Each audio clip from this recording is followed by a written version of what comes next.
Today we have another special guest in the studio. It's the only one, G0tmilk. You probably know him from the amazing Linux privilege and escalation guide when you are doing OCP. I think you will face that guide. So say hi to G0tmilk. I got milk.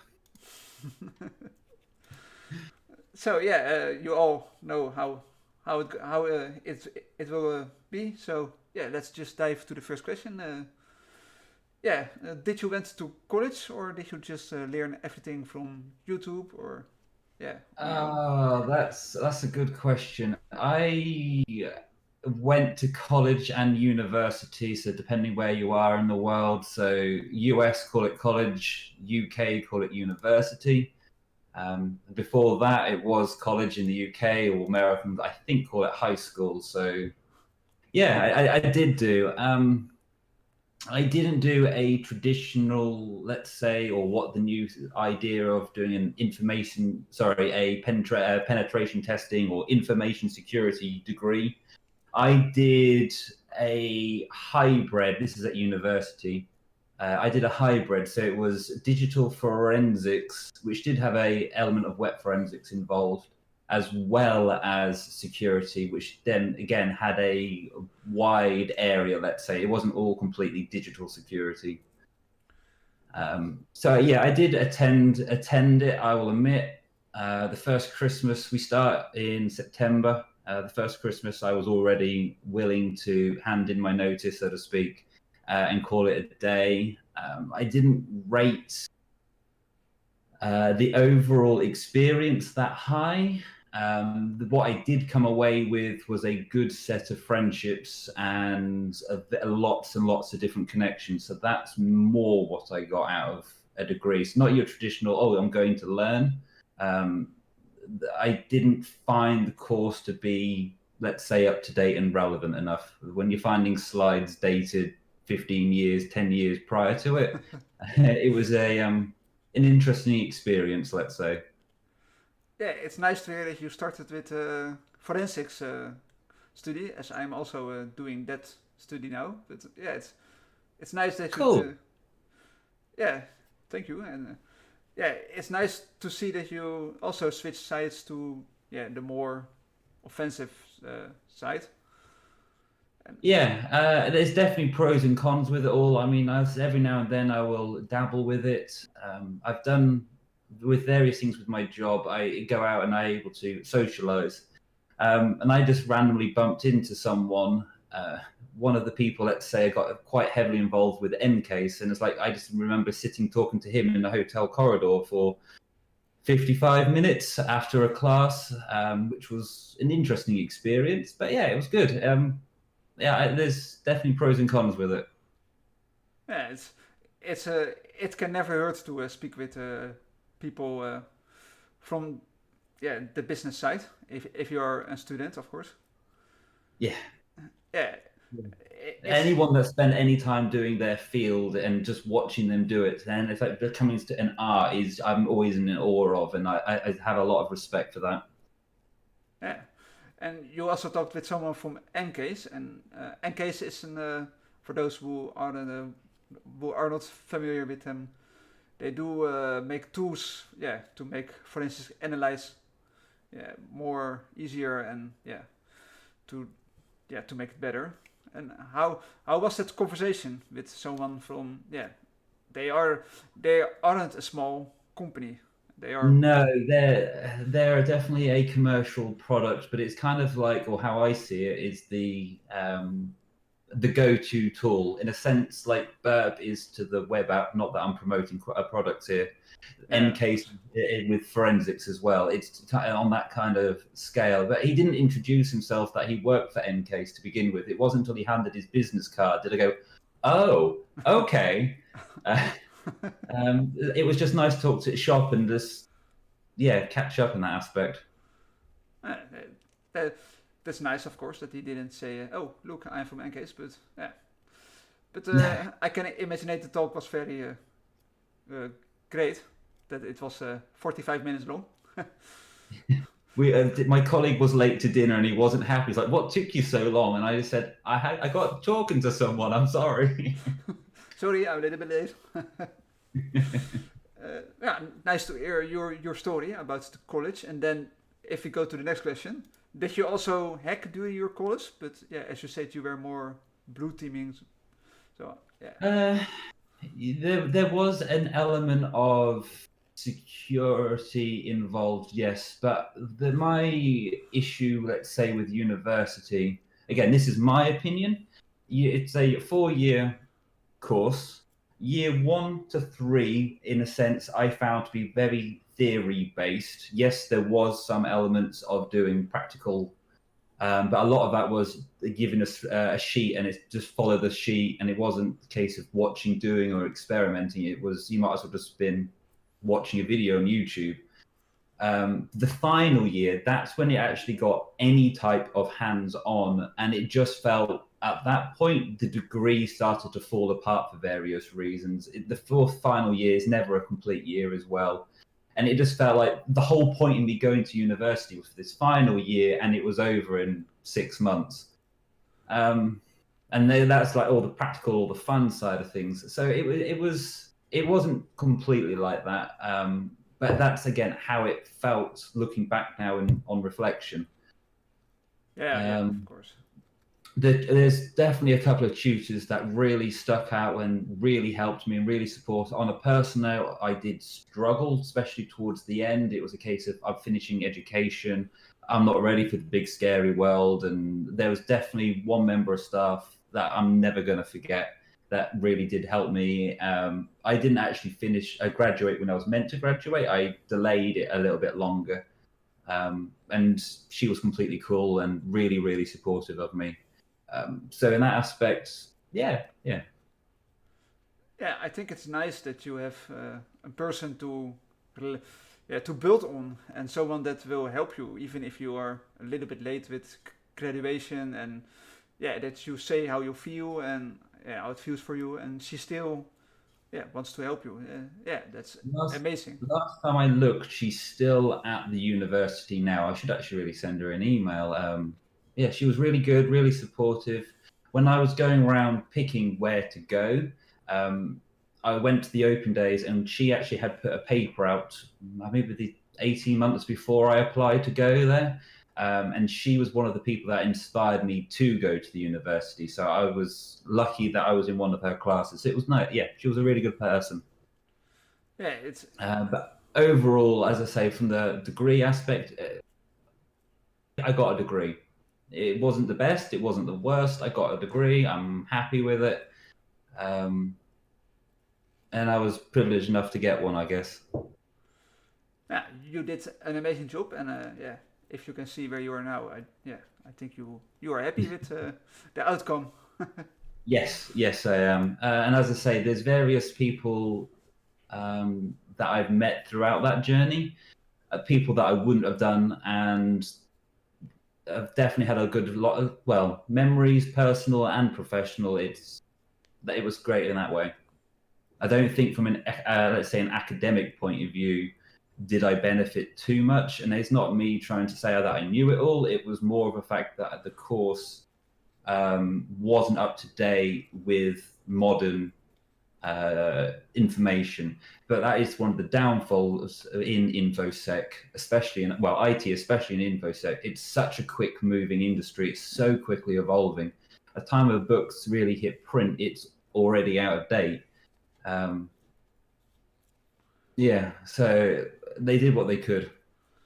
Yeah, it's hard for universities to make an up to date less program where they will teach you all the new things, because yeah, as you said, today it is new and tomorrow it is already old, and there's probably something new that will replace it or fix or whatever. Yeah, it's. I'll also admit I did my degree a long, long time ago, let's say, and I'm sure things have changed and developed since. When I did a degree, there wasn't, let's say, a dedicated focus penetration testing or information security degrees. They just didn't exist. It was that new. So I guess they were also kind of finding their feet with it. And I can tell from my experience that I'm a student right now, and yeah, there are some things that are still a little bit outdated with what they are doing, but yeah, as you said, you also make a lot of connections, and yeah, the practical Hmm. exercises that they give, they are the ones that will teach the most. But that's my opinion, of course. Yeah. Yeah, yeah. Let's go to the next question. Yeah, why did you join the infosec field? Yeah, what makes you so exciting about the infosec field? Um, I was doing it as a hobby, and my hobby turned into a job. I think is the best answer for that. I didn't set out to say, "Hey, I'm gonna do this for a living." It just magically happened. Um, so I kind of, in that aspect, fell into it. I didn't go with that mindset. It just happened. Yeah, I think for many of us, it started as a hobby, and you slowly like it, and then you hear from other people, "Hey, did you know you can also do this in job?" What? No? Oh yes, here I go. No. Yeah, from my perspective, I don't know how much you want me to waffle, so please send me a little message to say shut up and move on. I was either going to be a engineer or a car mechanic or something to do with computers. And those are the two things. I mean, I can strip, or I used to be able to strip a car engine, no issue, and also put it back together. Um, and I also was into IT, and I think I just had let's say, a job opportunity that came via IT that was paying, and that's the reason why I went more with IT. Yeah, it's nice to hear that you started as a hobbyist, and now you are working as a full time infosec. How I say it, geek. Yep, I will wave that flag quite proudly. Now let's dive to the next question. Yeah, what was your first offensive security certificate, if you did one? I got my OSCP. Back then, it was for the PWB version 3 course, and I got that. This year would be my 9th year, so next June will be my 10-year anniversary of, I think, having it. Whoa, that's Yeah, that's gone quick. I didn't realize it's been that long. yeah, that's a long time ago. Yeah, so with that, I always wanted to do the course. I mean, how I got started and where I came from, OSCP was something I was really interested in getting from. I'll skip that part out unless you are interested. But rather than going out and getting drunk at university like a lot of people did, rather than spending my beer money, I kind of put it saving towards my OSCP. So that's one of the ways I started. So I self-funded it, and then with additional money I got given, um, I said, for like when birthdays and Christmas come, don't get me things. I want to get this degree. Sorry, I want to get this certificate. I want to do this training course. So with a bit of saving up over my university years, that's how I self-paid for. I got OSCP, and I got a 30-day lab, and had enough to do the exam, but I wanted to get that one last final, or the last few final boxes. So then I ended up paying for an extension, but even in that original 30-day, I think up into like the 11th hour, uh, I managed to actually get it. So the last 15 days, I just spent going over and over and over things again.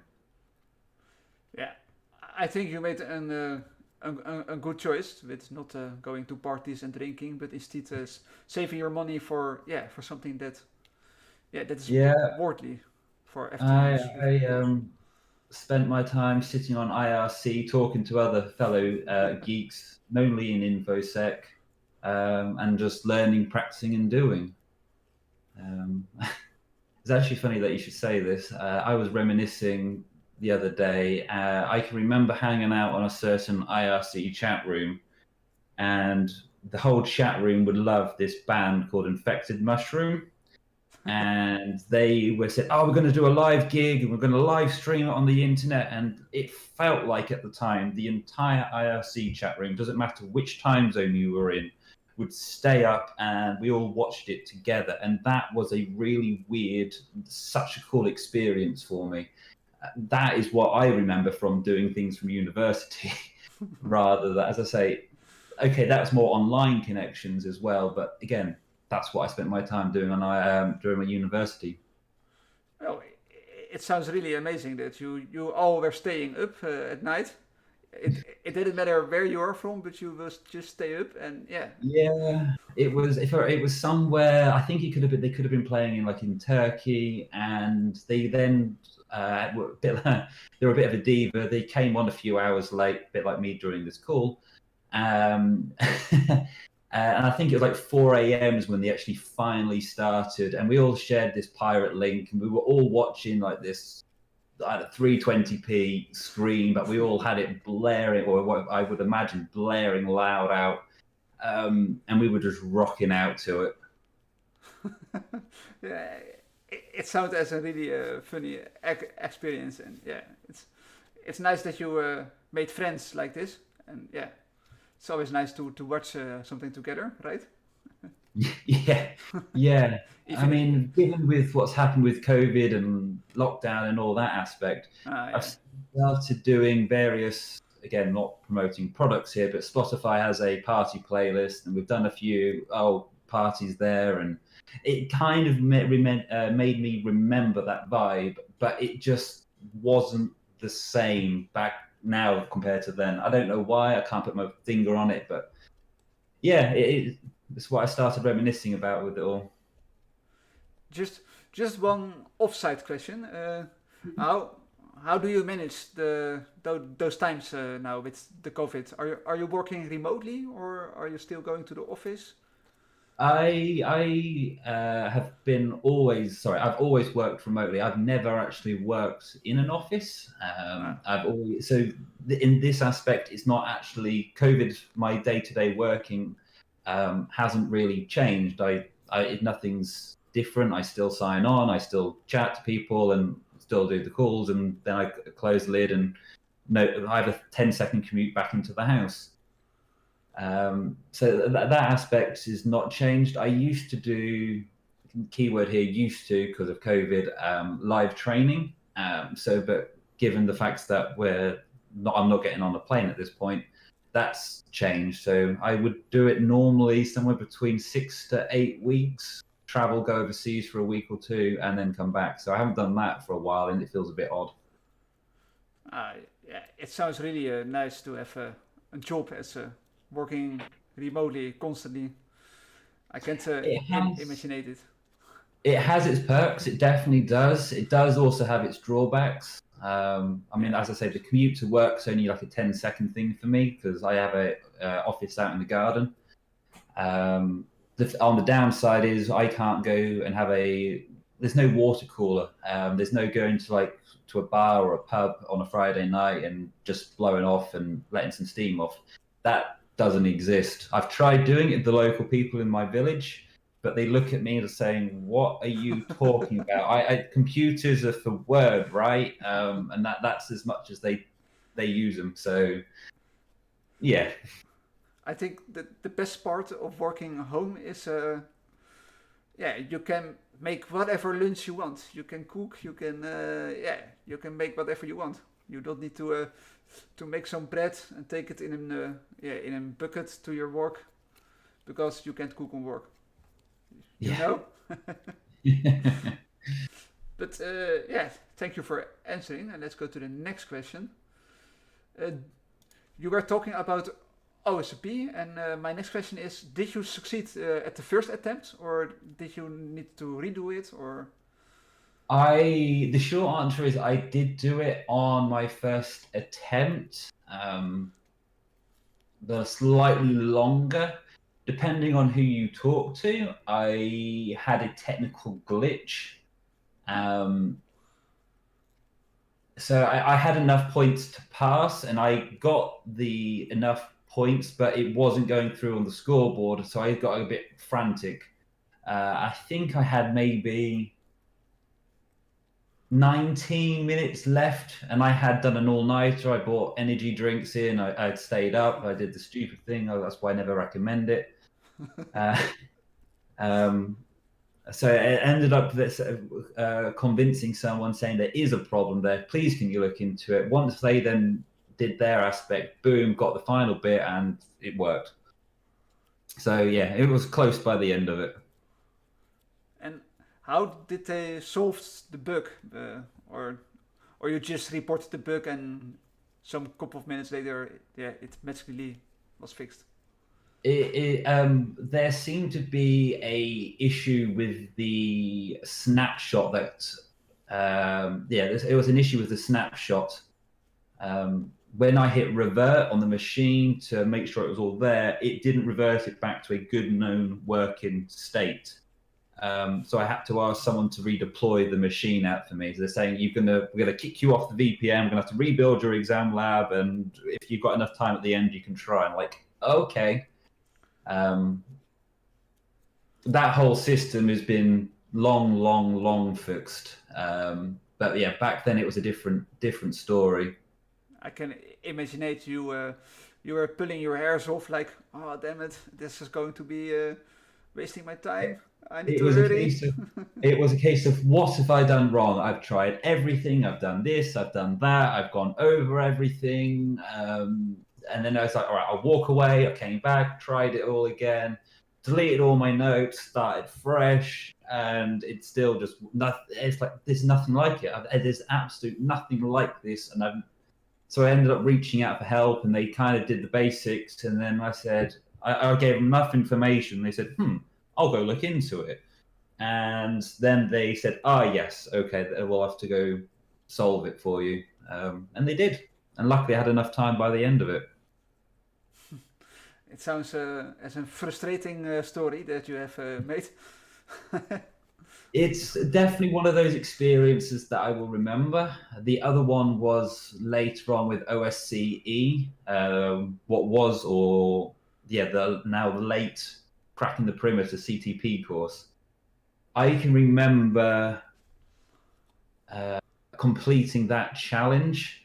I remember it's one of the few times I remember actually standing up, arms in my air, going, yes, come on, screaming at the top of my voice. It must have been something like 6 a.m. I remember waking up my housemate, who was not happy with me, but it was the most thrilling experience. And it's like, yes, I've done that. And it was a proper sense of accomplishment. That was the second and final time I did an energy drink. You were like the jelly peanut butter time, and then dancing. Oh God! Everything you can imagine, all the stupid dance moves, anything you can imagine, I was doing it, and I did not care. If someone had hacked me and had the webcam on, they would have had a field day. Yeah, I can't imagine how happy you are.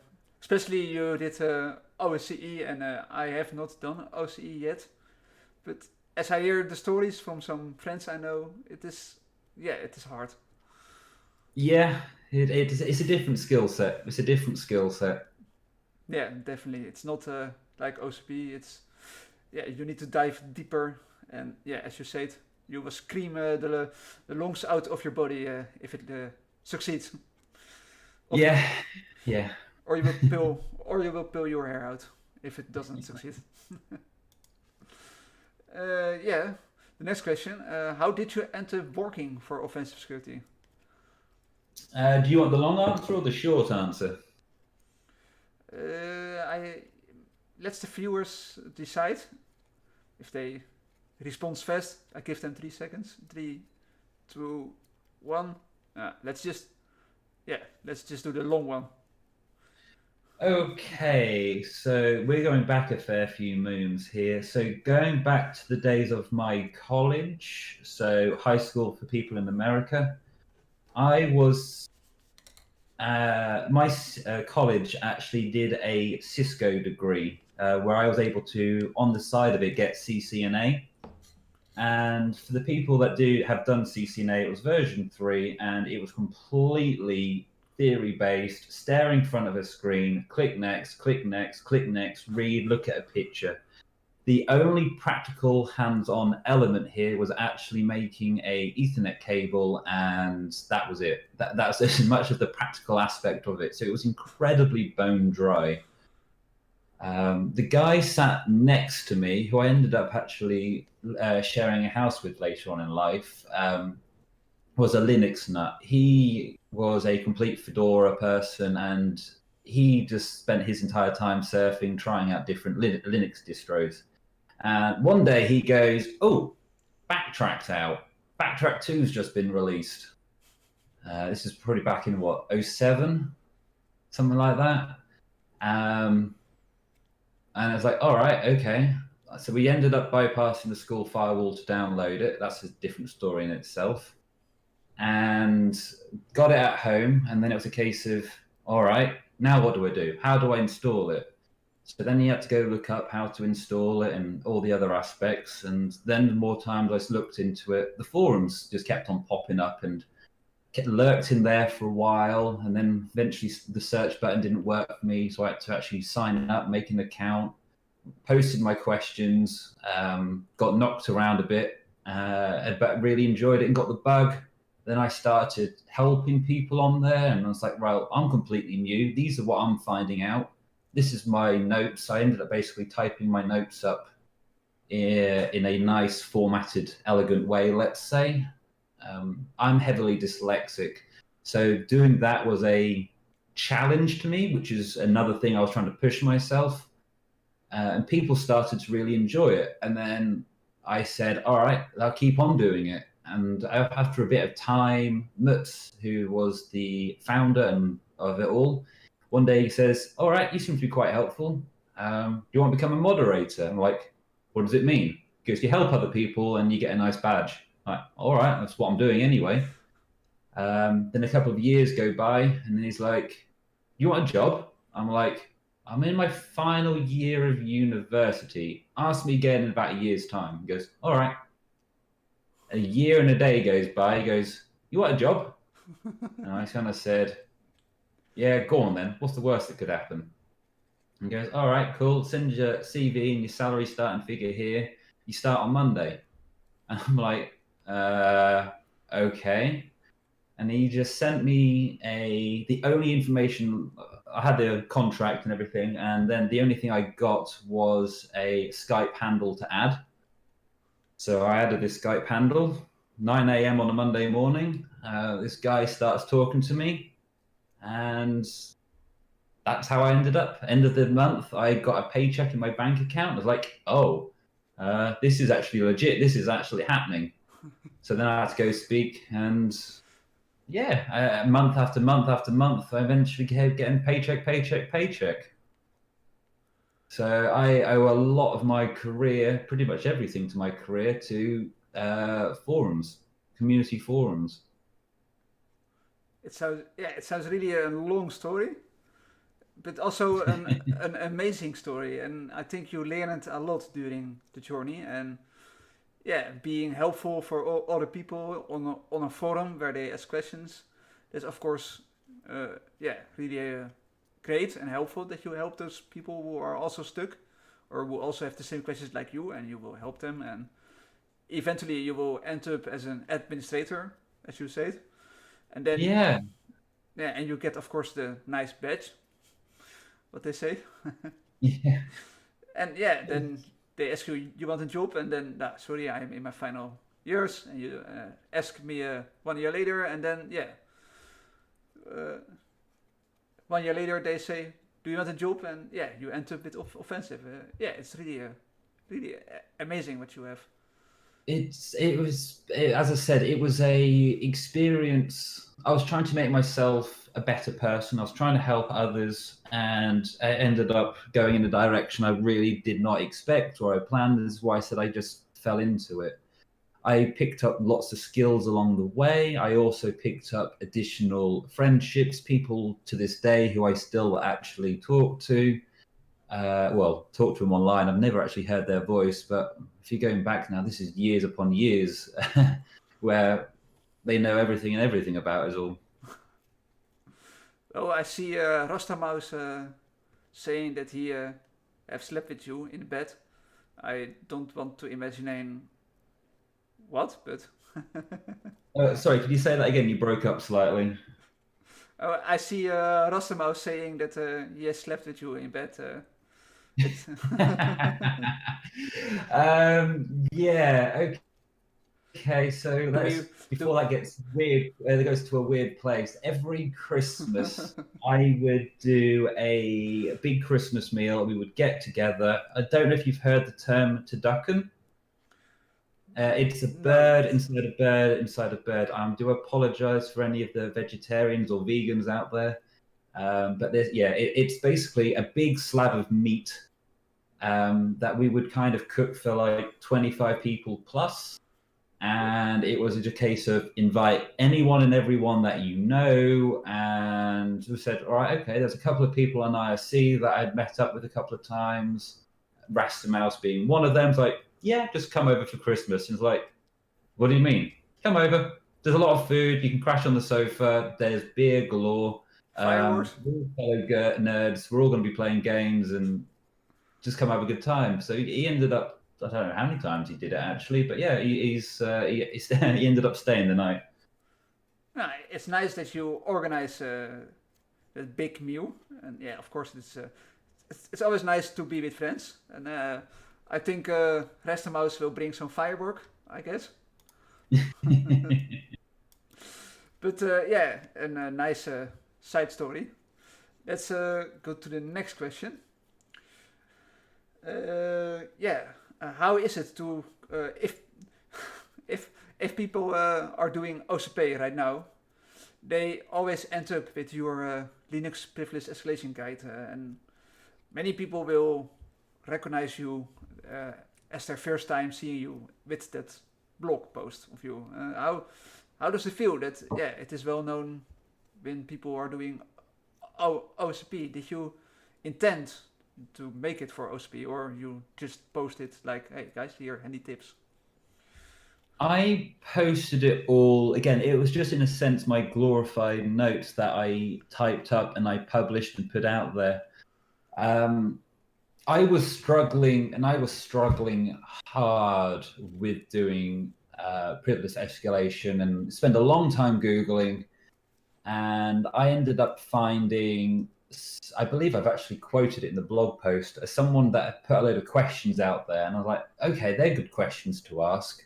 How do I answer them? So then I spent a long time trying to answer them. And then whenever I found the command to do it, I would just put it in there. And the list grew and grew and grew. Then I started asking my own questions and finding other different ways of doing Privesc. And I just spent a long time doing it. It was hell to begin with. I have no idea where to start. The first ones, oh God, I spent ages doing it, because if you think about it from an infrastructure point of view, from a penetration penetration network level things, you've only got to be able to attack remote services. Whereas once you've got local access, there's the scope, the wide area just then expands so much, and there's so many different ways where you can go, and that then becomes really daunting. And it's also yet again a new skill that you have to learn. It's not as focused as I'm now trying to get at. So I just spent a long time flailing around, and the more I did it, the more I started to see, the more how it became more and more familiar. I think that's how it all came about to be. I keep on meaning to release the updated version that I have started to write, but never finished. I also spent a long time developing like an automated script to do various other things. Again, never finished doing that. It's just always a question of time, really. Well, I want to thank you for the amazing blog, of course, because during my OSP attempt, it really helped me when I was doing Linux privilege escalation. So I'm glad it helped. I'm really, really glad. I think you helped many people with the blog, as it is really great and it's handy, and yeah, you can just search for something and boom, it is there. But nice to hear that you are also thinking about an update version. And yeah, I think we can't wait to see that updated version of yours. I had a Windows 1 at the same time I actually wrote the Linux one, but for whatever reason I never hit publish on it. And then I had started doing an updated version, but just never got around to it, finishing it off. I think I got 2/3 in. One of my pitfalls in life is I call myself a perfectionist, but I have to do things to the best of my ability at the time.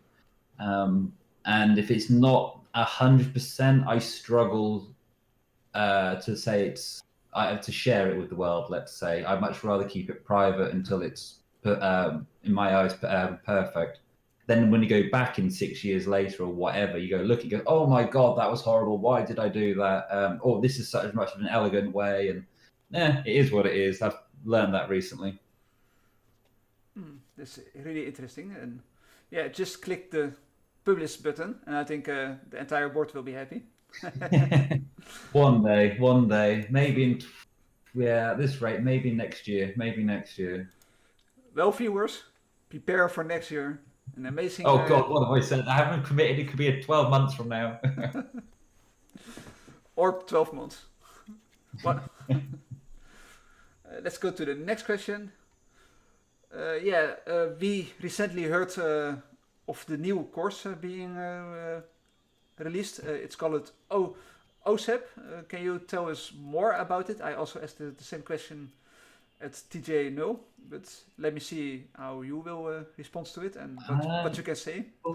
Full disclosure, I know very little about it.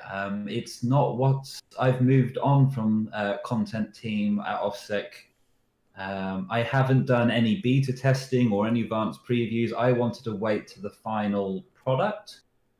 I am really, really excited to see this one. AWAE, the web course, that's not my, let's say, what I do day to day. That's not really what motivates or drives me. I much rather do the infrastructure side of things. And this is much, much more what I've been looking forward to.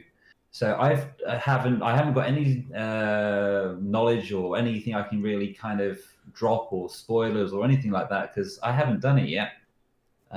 For all I know is from a course size perspective, course material size perspective, this is bigger than PWK2, and PWK2 versus PWK1 had a huge increase. So this is going to be a monstrosity of a course. I think I might have seen this in a chat. I may have it wrong, so please don't hold it to me. It was 700 pages at last count. It could have changed. It could have gone up, could have gone down, but yeah, 700's in my head. I just know it's big. Hoping I can get to it at Christmas, but we'll see what happens. That's really a big book. It does remember me of the funny GIF where they ask about the question and then they say, here's your, I called program database query, lecture, a book of 4,000 pages. But I hope it will be more pages than 700. So for those who doesn't like big books, I hope it will be bigger. Yeah, I'm really, really looking forward to it. As much as I can. Yeah, once I know more, you can ask me again. But yeah, unfortunately, I can't leak anything because I don't know anything about it. No, of course not. We don't ask you to leak anything. But it's nice to hear that you are also really excited for the course. And many people who are watching right now, I think, also are really excited for the course. And I am also, of course. Let's see what it will bring us. And let's see what we will learn. Let's go to the next question. This one is a funny question. How is it to work with TJ0? Because I know you two work together. How is it to work with him? And Oh, it's terrible. He's an absolute nightmare. I have him continuously blocked, and I always duck his calls and everything else to go along with it. sounds Nah, I'm joking. sounds really a great yeah, a great No, I'm relationship. joking. He's a nice person. He's a great guy to work with. There's definitely a bit of banter, to and fro going with it all. Nah, it's great to hear that you two get well together, and yeah, I expect great works from you two, two great people together working on something. Maybe on your blog article that you will publish in 1 month next year. PS. We'll see. We'll see. Let's go to the next question. Yeah, I always am wondering why did you choose Godmilk as a username? Did you think did you think about cows or? Uh, so where I grew up, it's not it was a little bit rural, let's say. I always would say to people there's more cows than sheep than people in the village. Realistically, it's probably about the same number. There was a fair amount of cows going about, and yeah, whatever, they were nice, they're pretty. I also so yeah, that was one of them. Coming from, like, let's say the countryside, that's one aspect. I'm also, again, you might have gathered me from what I was saying earlier. I do like my steak. I'm sorry, but that's what happens to certain cows. And the other part of a cow is they do produce milk. Now, from the story with that is, back in the day when I was underage drinking, you would go to various different house parties, and you have far too much to drink and you're hungover the next day. You might have got from my silly voice that I am British. And one of the other stereotypes of being British is we drink tea. Now, my tea, I like to have milk. So then what then came to about, I would go to various different house parties with let's say a 4-pack, 6-pack of beer in my hand. And the other side, there'd be like a pint of milk. And then it became a bit of a running joke of, oh yeah, have you got milk today? Oh, have you brought your milk today? And then it just came to, got milk, got milk. And when I came to pick a handle at one stage, I had a message saying, have you got milk? And I just thought, oh, that's quite funny. Let's see if got milk was taken. Got milk was taken, ironically. I was like, oh, I quite liked this. So then you do the whole litre-5 thing, and you replace a O with a 0. Me being dyslexic, I then get the 1 and the I and the L's all the wrong way around. And lo and behold, when you make a dyslexic spelling typo, that's a unique name, and there's no hits in Google. So it's like, right, I'll go for that. So then I had the handle of got milk, and then 24 hours later, someone else did the exact same thing. And it was on a photo sharing website. And she ended up uploading a picture of her and some budgies. So a long time, people thought I was a girl that had a budgie. And it's like, no, that really isn't me. Someone else decided to pick the same name, but I got there 24 hours before what she did. It's an amazing story that you found your hacker's name by bringing milk to parties and doing milk in your tea. And yeah, of course, that someone has your name and people think you are a girl. Yeah, it's it's funny, but also I can imagine the frustration from your side. I ended up just rolling it with it, because when people say, is this a picture of you? Oh my God, I've doxed you, lol, lol, lol. It's like, yeah, whatever. if that's what makes you happy in life, go for it. Yeah, exactly. If that makes you happy, then just go for it. Let's go to the next question. Yeah, what are you doing right now for a living? Do you still work at Opsec, or do you? I have been here I've been here at Opsec for 7 years. Whoa, that's quite long. 7, 8 years. I can't remember now. I've bounced around. When I joined Opsec, at that time, 2 people starting at the same time was unheard of. And lo and behold, 2 people, me and I don't know if you've heard of him, but Beef, it goes by Beef Security. Yeah. He and me both started working the same week at Opsec, and that was like, wow, 2 people, okay. And I kind of sticked with it, went from department, and I think I was employee number 11 at the time. And now we're into, oh God, touching 300 last time I looked. Yeah, company's grown, changed, and I've been there for a fair while now.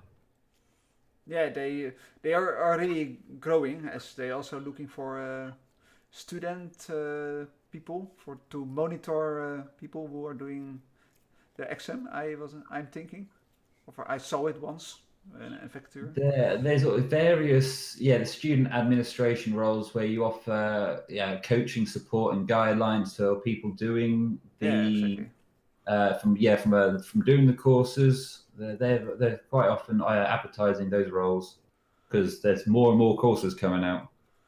Yeah, it's nice that Opsec also gives students the opportunity to work for them, even if it's just by watching others getting frustrated and yelling at screens, and you are sitting there. Take it easy. Take it easy. Don't throw your PC out of the window. Don't do it. It's definitely a love-hate relationship. There's actually a guy. Yeah. So when I was doing the student essay roles, there was a guy who now currently works at Opsec, Remy. He was doing the course, and he used to say, back in the day it was on IRC, go ping admin when you needed help. So he would say, all right, I need some help. And he would say behind the screen, please not got milk, please not got milk, please got milk. And then whenever I said, yep, I'll take him, it's like, oh no. And he used to hate it when I used to take him. Mainly for that, because I made him work a lot more than what other essays did do. But as a result, he knew that I managed to push him. He's learned from it. And he's now looking back grateful for doing it. At the time, he hated me, but he did see the bigger picture later on. I know it's not everyone's learning style. I know it's not everyone's learning taste. And I know not everyone has that lovely image and rosiness opinion of me afterwards, but it comes from a good place, let's say. I think deep in his heart, he's happy that you pushed him that hard.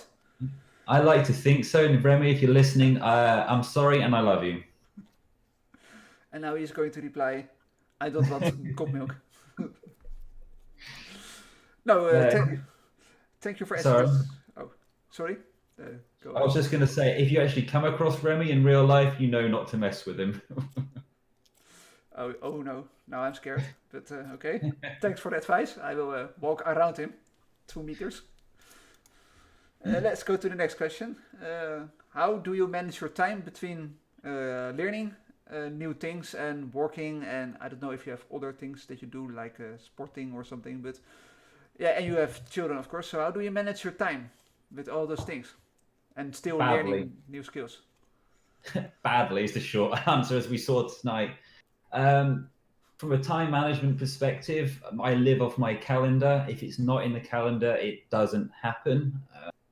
We have a family calendar, I have a personal one, and if it doesn't pop up where I've got the alarm system saying tomorrow you've got to do this, or next week it's someone's birthday, I would have completely forgotten. So I've kind of coped with that. I have various paper lists and digital to-do lists of bits and bobs. And if I didn't have these systems in place, and it's taken me a long time to get there, I am absolutely terrible. And as you've seen, my systems are not perfect. How do I manage my... I do have a fair few hobbies away from a keyboard. I just wish I could spend my time doing absolute everything in anything, and as a result, I was like, I'll sacrifice sleep. And as you said, I'd have kids, so they've kind of helped with the no sleeping front. It's just do what you can when you can. There's read. Back in the day, anyone can quote me on this, I used to curse and swear saying, mobile phones are stupid and why would anyone use it? now it's very quick and easy and convenient for me to pick it up and sit there reading stuff. It's not easy to pick up, easy to put down. I mean, I've got various tabs of my reading list where I just pick up. I have a very fortunate job that allows me to practice and do a bit of R&D and discovering and playing and tweaking. I have a partner that's very supportive, and she says, yeah, if you want to on a Tuesday evening, you want to go out and just sit in the office and either do what you want. I might play video games with friends, or I might go do a CTF. That's another way. I've tried to say Monday to Friday is keyboard time, and then I try and not go on the keyboard where possible on the weekends, and that's more family or just other enjoyments, let's say. Yeah, that's Does that answer the question? Yeah, that does answer my question. Thank you. And I think it's good that you also spend time with your family, of course, and that you try to stay off the computer in the weekends. It's also good for your brains, of course, to take some rest and. Yeah. No I'll screens. admit I've suffered from burnout in the past. Twice, I would probably say. The first time I didn't recognize the signs. The second time I did. It's an absolute killer. It's mental health and everything to go along with it. It's not fun.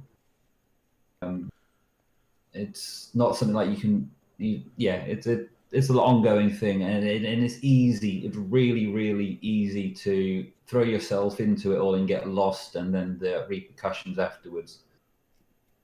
Yeah. Yeah. Yeah, I think burnouts are really a big problem in the infosec field, as people just want, they want to learn everything at once, and they offer or they sacrifice sleep, and because they sacrifice sleep, their minds can't rest properly, and as you said, the burnout will come eventually, and it will hit hard.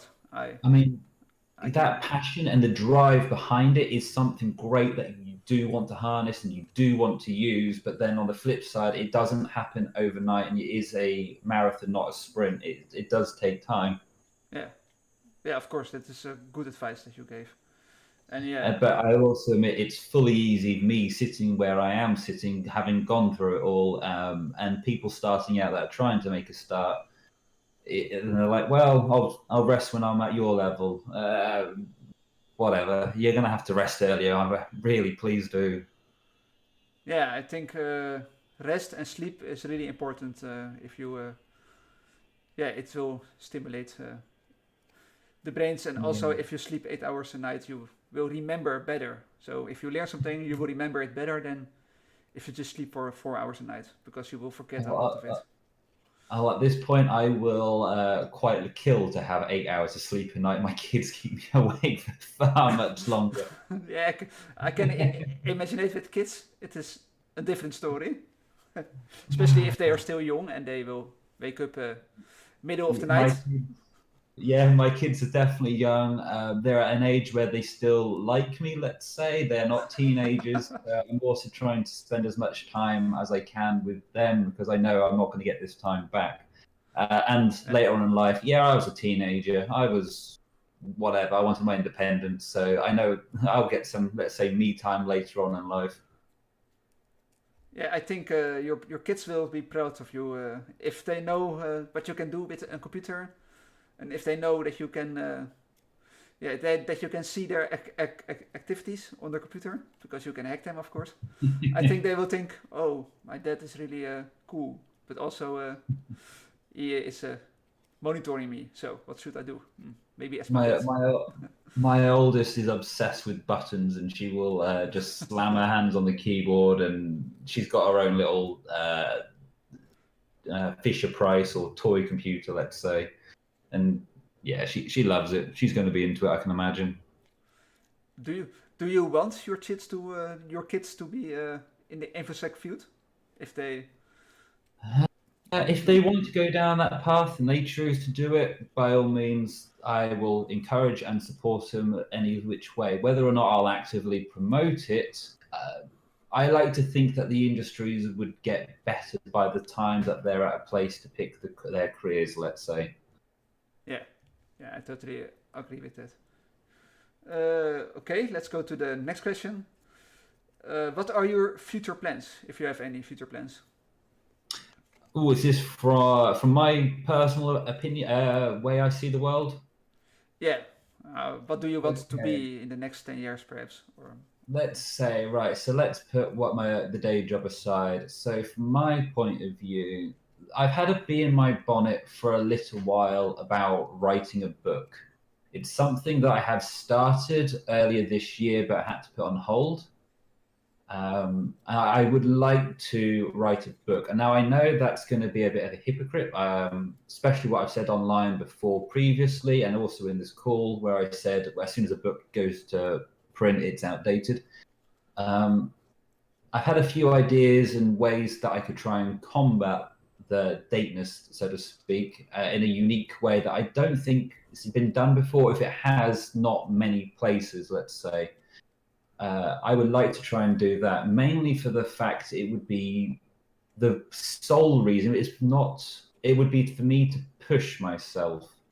Uh, it's something being dyslexic that I struggle with writing. I mean, when I write a blog post, it takes me on average 3 to 4 times longer than the average person. I sweat over these things and it kills me. It takes so long. But once I've done it, I'm proud of it. In the moment, I hate it. A bit like the whole going back to the essay. So I feel like doing it, writing a book, would be a great sense of accomplishment. So that's one of the things that I want to do. For a personal view, I have the content that I want to put in it. I don't think's been covered in any other book or any other form. So there's a definitely unique spin. And again, I think I've got a spin on the dateness. So I think there's an opportunity and an opening for this book. I would also like to do it as much as I possibly can free, which is going to be, again, another new interesting challenge from that aspect. I would love to get back into doing some blogs and writing all that up again, doing the whole blog post for the Privesk, doing various things like that, as well as recording videos again. It is on the radars and the objectives to do. It's just there's other things going on. well, it's nice to hear that you want to publish a book, and I think many of us who are watching, yeah, can't wait to read the book. And yeah, it's great that you have that passion, and yeah, it's great that you are that. Yeah, that you don't want to make any mistakes and that you recheck everything, and it may takes longer, but at the end, as you said, the result is probably amazing and really great. So Yeah, yeah, I think your future plans are great goals for the next year that will be coming within 1 month. I don't know if it'll happen next year. Maybe 2 years. There's you may have gathered my whole how I got to where I am came from hands-on doing practical things. You may have picked up the negative vibe of university being theory-based. I don't want the book to be theory-based. So how do you make a book interactive enough for it not to be considered theory? Is another technical challenge, and as a result, there will be code involved. So then you've got to write not only the code, you then got to write the book to go along with it. So it's going to be an awful lot of work.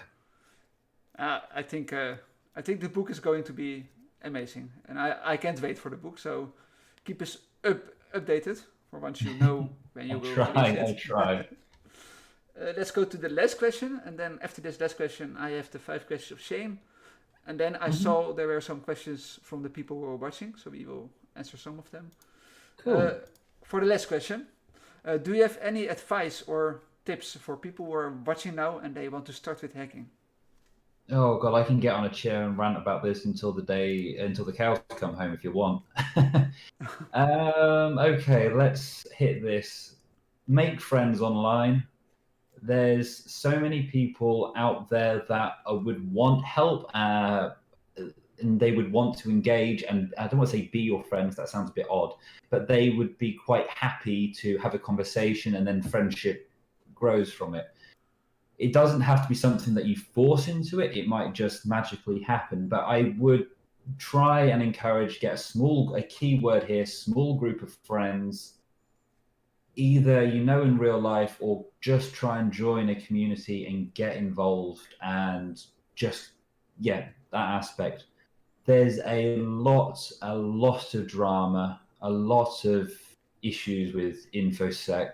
It's easy to get sucked into it, so try and don't.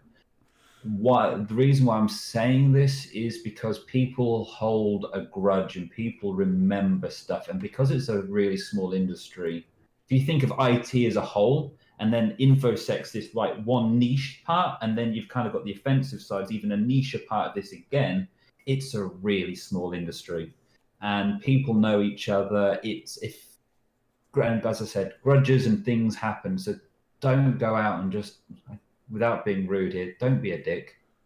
Don't be that person. Try, do, and explore, and just have fun. Don't force it.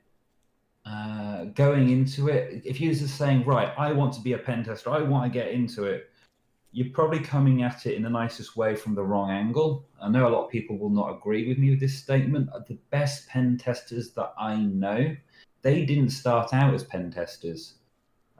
They did a couple of years on help desk. They then became a net admin. They then became a sysadmin. They then had this other job. They were then a programmer, and then they became a pen tester. That is years upon years of professional work. And just because you've got a degree or some bit of paper, a certificate that says you've got this, doesn't mean you're entitled to become something. So unfortunately, I don't think there's these quick, easy paths that people are putting out there and promising. But with that all said, like you've seen from my career path, there is no fixed path. Things do just happen. There's no guarantee that it will happen. So just roll with it. Don't think because it happens this way, it will guarantee to happen. Which then goes on to another point, because screw it, we're on a roll. Do something, get involved with the community, find a project and help out. If you want to reinvent the wheel and go for it again, cool, do it. But you'll probably benefit yourself and the community more and get more exposure if you get involved with another existing project. And there's projects out there that are wanting help and they're crying out for it. If you've never learned to code, I wouldn't worry about it too much. There's so many tools in InfoSec that are written by people that are not programmers, myself included. People are not going to judge you. People are just crying out for help. So just go help them. That is probably, from a hiring perspective, when I do this, just because you can find a load of applicants that have got a degree, but what makes that then, let's say, one person stand out from everyone with a degree? It's, right, well, I can see you've gone to this conference, you've done this tool, you've done this, you've helped this, you've done this. They're more valuable to me than saying, oh yeah, I've got OSCP in my eyes. Yeah, I think that's really great advice what you gave. A long and great advice. And yeah, I am also no programmer, but yeah, I get your point that you can help people with projects, as there are plenty of projects who can and need help.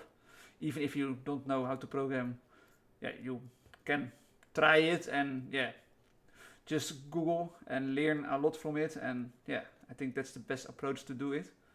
And as you say that, you won't be a pen tester just by, for example, getting OSP, and you can have OSP, but that doesn't mean that you are a really great pen tester. It will probably come with the year and the experience that you get from actually doing pen testing as a job. And after some couple of years, I don't know exactly how much years, or it depends on the experience from person to person. But I think that's the right answer to give on this question. And thank you for the answer, and I hope people who are watching taking your advice with them. Again, I'm just one guy or one cow, depending on how you look at it. You can just say, whatever, and shrug me off. Fair point. People will disagree with my statements, and cool. I'm not going to deny it. That's just how I see it. Yeah, at the end, it's also, of course, everyone's own opinion. And we are here just to, you are just here to say what your opinion is, and so far I think it's a great opinion, and I think many people will agree with it, but perhaps they have different opinions. So, but at least thank you for answering this question and for at least giving your opinion on how people can best come into this field. So thank you. You're welcome. And let's go to the final questions, the questions of shame. And then I saw some questions in the chat. The first question, which hero will you be? You can choose any hero from any television show, program, books, whatever. You can choose anything. Oh, what hero? Maybe a super cow.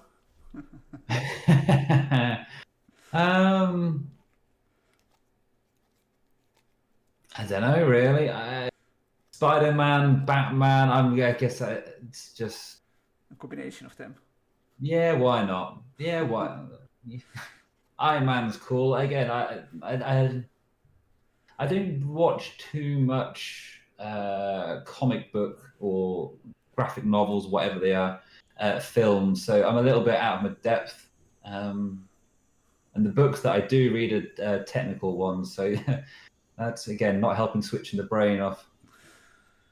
At least you can have an imaginary hero, a super cow, and his special power is shooting milk, potioned milk.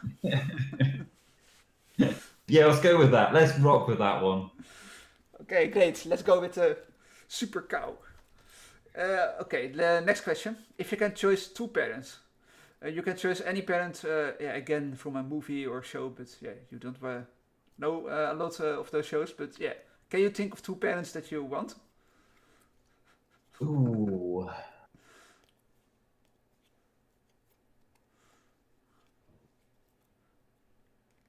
Maybe choose Rostamaus as your father, and perhaps... I was going with Stephen Fry.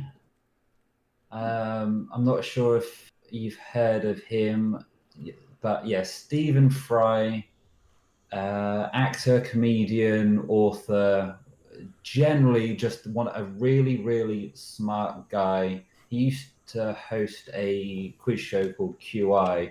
Just so knowledgeable, so nice and polite. Yeah, and he's always got something to say as well, in a nice way, and he doesn't come off as a know-it-all in my eyes. And then Rowan, what's his name? Guy that plays Mr. Bean. Just because he makes me laugh, and he's just funny. I'm going for two dads. Rowan Atkinson, that's the chap. I think that will be a great combination, and I think we will be... it will have a funny goat milk. Let's go to the next question. What will be your weapon of choice? And you can't choose poisonous milk because you already have poisonous milk. So what other weapon of choice do you want? I'm stealing this from somewhere. There's a TV show, or there used to be a TV show called 24, and there was a character on it called Jack Bauer. And it was something, and there was all these memes came up about Jack Bauer, and one of them was Jack Bauer can strangle you with a cordless telephone. So that one, for some reason, has always stuck in my head. How would you strangle someone without anyway? Strangulation by a cordless telephone. That's a great weapon of choice, and if you can give a proof of concept, then I think we all want to see that proof of concept. But don't do it. I'll get back to you on that one. Let's go to the next question. In a game of scissor, rock, and paper, what will be your first choice? Oh, paper. Oh, again, paper. Many people are choosing paper. No, wait, you are the first one who are choosing paper. Finally, someone with paper. Normally they choose scissor or rock. Paper. Finally, someone with paper. Yeah, paper. Team paper. I don't know if that makes me a loser or a winner at that aspect. I guess it depends on what everyone else picked, but no, paper. It makes you a legendary. Because you are the only one with paper, so... let's go to the last question. What will be your ultimate hacker name? You are the first person on Earth who is going to register a hacker name. Yeah, what will you choose? I'll probably do got milk spelled correctly. How about that? Sounds legit. Uh, well, yeah, this was the 5 Kids of Shame, so you survived that. Yay! I've got my dog on my lap, so we've managed to do it together. Let's give an applause for Gold Milk. And yeah, let's check the chat if there are questions from the people. Let me check. Let me check the chat. Yeah, there's one question. What is your favorite area of cybersecurity? Favorite attack vectors? Sorry, could you just say that again slightly? What is your favorite area of cybersecurity? And then he also asked, what is your favorite attack vector? I've always liked, well, since I got involved doing Privesc, I really, really did enjoy doing Privesc escalation. That's fun. I've had a long, long time doing that. The other one is bypassing AV. For some reason, I've had a lot of fun trying to do it and finding new ways and exciting techniques to come up with. So I think, let's go with that. I think I know someone. I think I know someone who wants to join you with bypassing Windows Defender and that kind of things. But oh yeah, who's that? Yeah, he's also watching right now. His name is Terminal Jockey, and he always talks about bypassing Windows things. And yeah, I think you two will get along very well. Well, thank you for answering this question. I hope he's satisfied with it. Let's find the next question.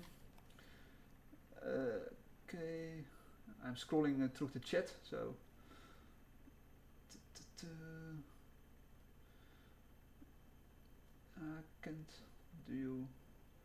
Here, next question.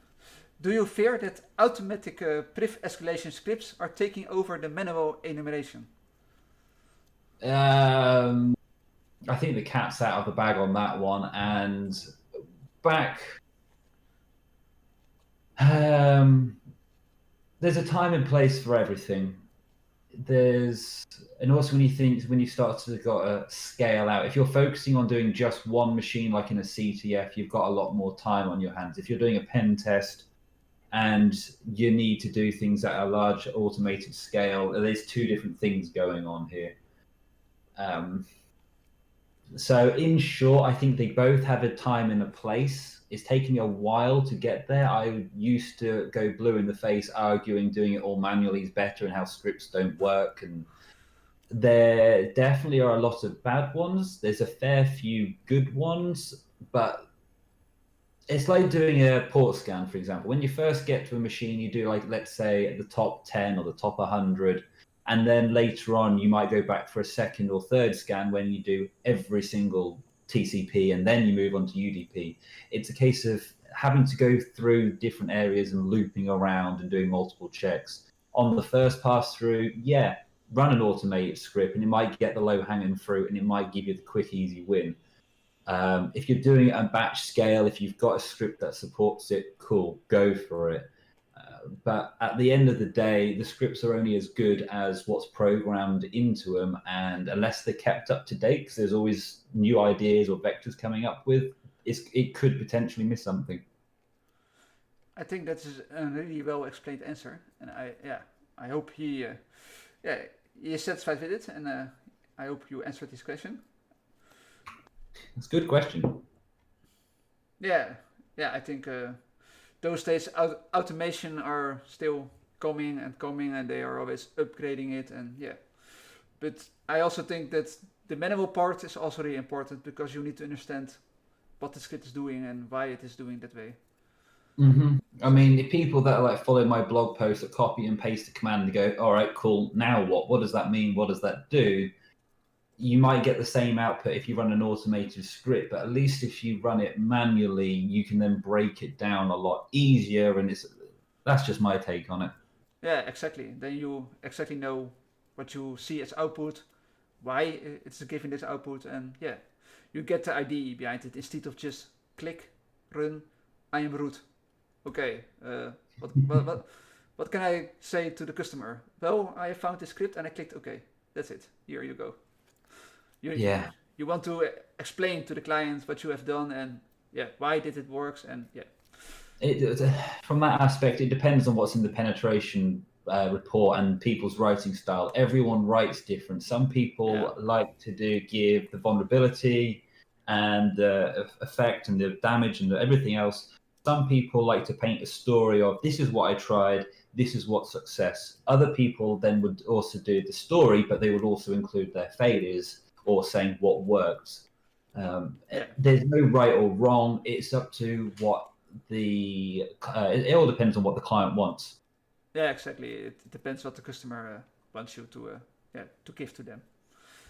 But yeah, thank you for the answer, and yeah, I think he is satisfied. Let's go to the next one. What is your favorite second operating system? Second, what's my first? I have no idea.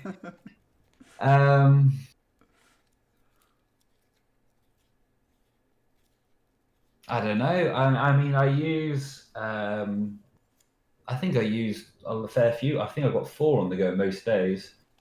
Windows for certain activities, Mac for others, Kali as well, and Debian.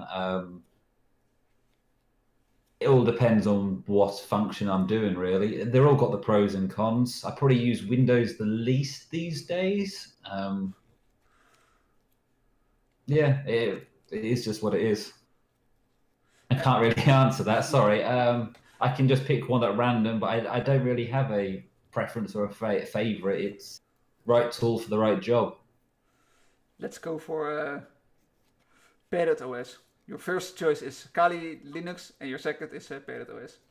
Yeah, that works for me. Cool. Yeah, let's do that. Now, I hope it answered this question. Let's go to the next one. I think this will be the last question. If you could only use one scripting language for the rest of your life, what would it be?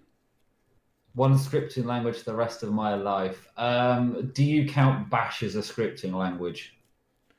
I know that it's a bit of a tricky, loaded question because some people do, some people don't, depending how elitist you'll go down. But I do. There's so much I do in Bash. I know it has its pitfalls and downside and single-threaded, yada yada yada. But most of the stuff I do is in Bash. Anyone seen any of my scripts, either in public or private? They have got better, but most of it is. Let's ask the one who asked the question if Bash is allowed. If he will reply, then Cooper, is Bash allowed? Are you satisfied with Bash? Let's give him some time. 3 seconds. 3, 2, 1. He didn't reply, but yes, let's say Bash is satisfied. So let's go with Bash then. Yeah, Bash is my favorite. Yes, he said yes. So Bash. Hey, well, I like him more now then. Yes, Bash is good. So Bash was the answer, and I see another question. What opinion have people at Offensive Security about other hacking operating systems like Parrot or Backbox? Sorry, what do we think to him? Yeah, but his question is like, what do you people at Offensive Security think about other hacking operating systems like Parrot, for example? If you even have an opinion at Offensive Security about those matters. Trying to find a way to answer. I've used Parrot to see and play and experiment with. They've gone in a different direction of what Kali is, and that's cool. That's their vision. That's what they want to do. It's just not me, it's just not me. That you can see that they put time and effort into it. it's a different approach, especially with like what they've done, all hardening the kernel, etc. And respect for them for doing what they are doing. I mean, doing open source and running a project like that, I know it's not an easy task. So yeah, well done for them. Running the other ones like on different architecture, again, it's the same thing really. Well done, guys, for doing it. They've all got pros and cons. I'm not going to lie. Kali definitely has its pitfalls. Yeah, of course. Some that we know, some that we don't, some that we're working on, some that we want to get to. But on the flip side, Kali's done me well. It works for me. I don't have as many issues that have all these weird edge cases or these weird bugs. We're working on it. From other perspective, I mean, I've tried many different flavors of different OSs just so I can build the experience up. Pen2, Black Arc, Black Box, Parrot. What is it? Weak Lab? No, yeah, Weak Lab one. Yeah, it's all cool. I mean, at the end of the day, it's a different Linux distro. It's fun. They're all got their own quirks. They're all new skins and themes. Like, oh, cool, that's nice. That works. What makes an operating system different and special? It's fun to find out. Yeah, I think I agree with you on that. And yeah, of course, it's nice that they are coming with new operating systems. And yeah, it's of course difficult to maintain the operating system and yeah, get so much people using it. And yeah, every operating system has of course downsides, upsides. But yeah, I think as you already explained that yeah, it's your favor. So if you want to use Kali, use Kali. If you want to use Parrot, use Parrot. Yeah. Well, thank you for. I'm not judging or holding whoever uses whatever. If some people like to think, oh, I use this one, it makes me better than you or whatever, I ain't judging. I ain't holding it. Yeah, of course. Yeah. Well, thank you for answering this question, and I hope it answered his question. I see one question. This will be the last question, guys. So sorry for people who have more questions. And also for Sasuke, who is asking if you explained OSEP. Yes, he explained something about OSEP. You can watch it back later. Let's go to the final question. How does Opsec view other platforms like the Box and TryHackMe?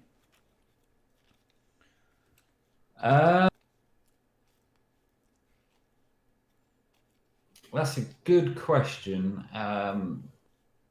The short answer is I don't know fully how they handle it. A, because it's above my pay grade, and B, I do more Kali side of stuff these days than Opsec side of things. I have moved from a different department, so I know it's a bit of a cop-out answer, but the short answer is I don't honestly have too much of an insight. I don't know how they see or handle it all. I know they've Opsec have done doing a partnership with TryHackMe, and they've got some type of competition or going on. That's as much as I can really say. You are talking about the 29 days advent puzzle of Christmas or something. You know more than me about this in the nicest way. Let me see if we can. Oh, I've already signed out of internet. What about IAMS? Have I got something in there? Yeah, I saw TryHackMe that they released 29 days of advent towards Christmas, and every day they have new challenges, and you can win prizes. That we have a internal, in a sense, newsletter that goes out once a week, and the only thing I know is I've saw it getting mentioned in one of them. That's as much as I can tell you. Yeah, well, thank you for at least giving this answer, and I hope it answered this question. I don't know How are you about time? Do you need to go right now, or can you? No, I'm good because of my time zone confusion. I didn't think we were starting until half an hour ago, not like an hour and a half ago. So I'm all right on time. Now, then the last question. How will someone be like Godmilk from zero? How to become like me? Yeah, Um, drinking a lot of milk. Drinking a lot of milk. That might do the trick. I guess it's just have a passion, a drive to learn, and get involved one way or another. Now, I think that I hope it answered this question. Like I've said before early in this call, it's find a project, find a community, and just partake. Just try to help. Yeah, I think I agree with you, and yeah, again, I hope he satisfied with his answer. And yeah, I think we are at the end of this show, so I want to thank you for joining me and giving me this opportunity to talk with me and answer you those questions. And I think the viewers are also happy that they can ask you those questions that they ask. And I hope you Well, also enjoyed it, of course. thank you very much for having me. I've enjoyed myself, and thank you and sorry for listening to my voice, guys. I absolutely hate it. I have no idea how you managed to stick it out. Thank you for saying that. And yeah, it's just I love to talk with people like you and yeah, bring the connection with with people who want to learn and people who are already know a lot together, closer. Or yeah, I don't know how That's, you say it in English, but yeah, no, that works. Let's do it again sometime. yeah, I'm looking forward to talk with you again soon. Not soon, but maybe next year in 2021 after this entire COVID situation is better. Who Maybe, knows? We might see each other at a conference at some point. maybe you can invite me to your dinner with that big meat. I'm sure we could. The next one we do, it's not happening this year because I'm moving, but who knows? Maybe next year. Then I can see you and Rastamouse sleep together. No. But yeah, again, thank you really much, and yeah, I wish you you're probably going to bed soon, so I wish you a good night or good evening. I'm gonna start cooking dinner. Then I wish you a nice dinner, and yeah, Thank again. you. Thank you so much for having me, and sorry that I started late. Oh no, it's fine. I can't blame you, as I also make a lot of mistakes when I meet people from different countries. I'm bad with time zones too, so I think many people has the same problems sooner or later. So for those who are All right, watching, then. oh sorry, go ahead. No, by all means. For those who are watching, thank you really much for watching. I hope you, as the viewer, also enjoyed it. I can see Rasta Mouse enjoyed it really much. And yeah, I see you all the next time and wish you all a good morning, good afternoon, or good evening. Good evening. And for you, Godmilk, yeah, have a nice dinner and yeah, I speak with you soon. So thank you again. Cool. Thank you. Bye bye all, and bye bye Godmilk.